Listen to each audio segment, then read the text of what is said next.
Hi everyone. ಇದು ಯಾವ ಹೂವು ಇರ್ಬೋದು ಹೇಳಿ? ಇದೇ ಒಂದು ತರಕಾರಿ ಆಗೋಕೆ ರೆಡಿಯಾಗಿರೋ ಒಂದು ಹೂವು.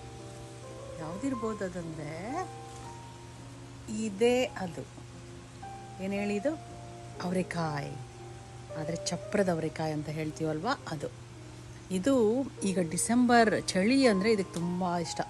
ಅದಕ್ಕೆ ಚಳಿಗಾಲದಲ್ಲೇ ಅವರೆಕಾಯಿ ಸಿಗೋದು ನಮಗೆ. ಸೊ ಇಲ್ಲೂ ನಮ್ಮ ಮನೇಲಿ ತುಂಬ ಚೆನ್ನಾಗಿ ಬೆಳೆದಿದೆ. ಒಂದೇ ಒಂದು ಪುಟ್ಟ ಗಿಡ ತಂದು ಹಾಕಿದ್ದೆ, ಅದು ಈಗ ಇಷ್ಟು ದೊಡ್ಡದಾಗಿ ಬೆಳೆದು ಸುಮಾರು ಅವರೆಕಾಯಿ ಕೊಟ್ಟಿತ್ತು. ಇದನ್ನು ಹೀಗೆ ಕಟ್ ಮಾಡಿಬಿಟ್ಟು ನಾವು ಪಲ್ಯ ಮಾಡ್ಕೊಂಡು ತಿನ್ಬೋದು. ಇಲ್ಲಾಂದರೆ ಅದನ್ನು ಹಾಗೆ ಬಿಟ್ಟರೆ ಒಳಗಡೆ ಅವರೆಕಾಯಿ ಬರುತ್ತೆ. ಆವಾಗ ಅದನ್ನು ಕಾಳುಗಳಾಗಿ ನಾವು ಬೇಕಾದರೆ ಉಪಯೋಗಿಸ್ಕೋಬೋದು. ನಾನು ಎರಡೂ ಥರನೂ ಮಾಡಿ ನೋಡಿದೆ. ಇದು ಪ್ಯೂರ್ ಆರ್ಗ್ಯಾನಿಕ್ ಅಂತ ಹೇಳ್ಬೋದು ನಾನು, ಯಾಕೆಂದರೆ ನಾನು ಯಾವುದೇ ಔಷಧಿ ಹೊಡೆದಿಲ್ಲ. ಇಲ್ಲಿ ನೋಡಿ, ಇಲ್ಲಾಗಲೇ ಏನೇನೋ ಒಂದು ಯಾರೋ ಬಂದು ತಿಂತಾ ಇದ್ದಾರೆ. ಇಲ್ಲಿ ತಿಂದಿದ್ದಾರೆ ನೋಡಿ, ಇಲ್ಲೆಲ್ಲ ತಿಂದಿದ್ದಾರೆ. ಒಂದೆರಡು ಕಾಯಿನೂ ತಿಂದಿದ್ರು. ಆದರೆ ಬಿಟ್ಟಿದ್ದೀನಿ, ತಿನ್ಕೊಳ್ಳಿ ಬಿಡಂತ. ಅದು ಪ್ರಕೃತಿ ಅಲ್ವಾ. ಈಗ ಅದನ್ನು ಓಡಿಸ್ಬೇಕಂತ ನಾನು ಔಷಧಿ ಹೊಡೆದ್ರೆ ಅದು ಇದು ತರಕಾರಿಗೂ ಎಫೆಕ್ಟ್ ಆಗುತ್ತೆ. ಸರಿ, ಅದು ಒಂದೆರಡು ತಿನ್ಕೊಳ್ಳಿ ಅಂತ ಬಿಟ್ಟಿದ್ದೀನಿ, ಪರವಾಗಿಲ್ಲ. ಸೊ ಹಾಗಾಗಿ ಇದು ಆರ್ಗ್ಯಾನಿಕ್ ಗ್ರೋ ಮಾಡೋದು ತುಂಬಾ ಕಷ್ಟ. ಅದಕ್ಕೆ ಅದರ ಬೆಲೆ ಜಾಸ್ತಿ ಇರುತ್ತೆ ಯಾವಾಗಲೂ. ಆದರೆ ಅದು ನಿಜವಾಗ್ಲೂ ಆರ್ಗ್ಯಾನಿಕ್ ಅಲ್ವಾ ಅಂತ ನಮಗೆ ಗೊತ್ತಿರಲ್ಲ. ಮಾರ್ಕೆಟಲ್ಲಿ ಮಾರುವಾಗ ಆರ್ಗ್ಯಾನಿಕ್ ಅಂತ ಬೆಲೆ ಜಾಸ್ತಿ ಹಾಕ್ಕೊಂಡು ನಮಗೆ ಅದರಲ್ಲಿ ಕೆಮಿಕಲ್ ಇದ್ದರೂ ಇರುತ್ತೆ, ಯಾರಿಗೆ ಗೊತ್ತು. ಆದರೆ ಮನೇಲಿ ಬೆಳ್ಕೊಳೋದ್ರಿಂದ ನಮಗೆ ನಿಜವಾದ ಏನು ಅಂತ ಗೊತ್ತಿರುತ್ತೆ. ಸೊ ಆದಷ್ಟು ನೀವು ಗಿಡಗಳನ್ನ ಬೆಳೆಸಿ. ಅದು ಒಳ್ಳೆ ಹಾಬಿ ನಮಗೆ. ಸ್ವಲ್ಪ ಕಷ್ಟಪಡಬೇಕು.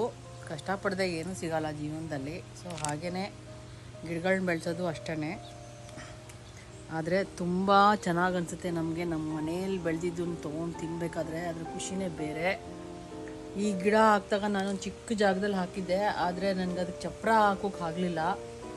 ಆದರೂ ನಾನು ಏನು ಮಾಡಿದೆ, ಸುಮ್ಮನೆ ಹಾಗೆ ಒಂದು ಟೇಬಲ್ ಬ್ಯಾಲೆನ್ಸ್ ಮಾಡಿಕೊಂಡು ಹಂಗೆ ಒಂದು ಮರಕ್ಕೆಲ್ಲ ಕಟ್ಬಿಟ್ಟು ದಾರ ಕಟ್ಬಿಟ್ಟು ಮತ್ತು ಇಲ್ಲೂ ಈ ಥರನೇ ಒಂಥರ ಚಪ್ರ ಮಾಡಿದೆ ನಾನೇ.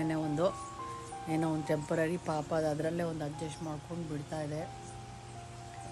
ಪ್ರಕೃತಿಗಿಂತ ಮಿಗಿಲಾದ್ದು ಯಾವುದೂ ಇಲ್ಲ. ಅದು ನಮಗೆ ಎಷ್ಟೊಂದು ನಮ್ಮನಿಗೆ ಕಳಿಸ್ಕೊಡುತ್ತೆ. ಅದರಿಂದ ಕಲಿಬೇಕಾದ ನಾವು ತುಂಬ ಇದೆ. ತಾಳ್ಮೆ, ಪ್ರಕೃತಿಯಲ್ಲಿರುವಂಥ ತಾಳ್ಮೆ ಮನುಷ್ಯರು ಕಲಿತ್ರೆ ಏನು ಬೇಕಾದರೂ ಮಾಡ್ಬೋದು. ಅಷ್ಟು ಇದು ನೋಡಿ ಎಷ್ಟು ಚೆನ್ನಾಗಿ ಬಿಟ್ಟಿದೆ. ಇನ್ನೂ ಹೋಗ್ತಾ ಇದೆ, ಇದು ಮೇಲಕ್ಕೆ ಹೋಗ್ತಾ ಇದ್ದಾರೆ ಇವರು. ಹೋಗಲಿ, ಅದೆಷ್ಟು ಹೋಗುತ್ತೆ ಮೇಲಕ್ಕೆ.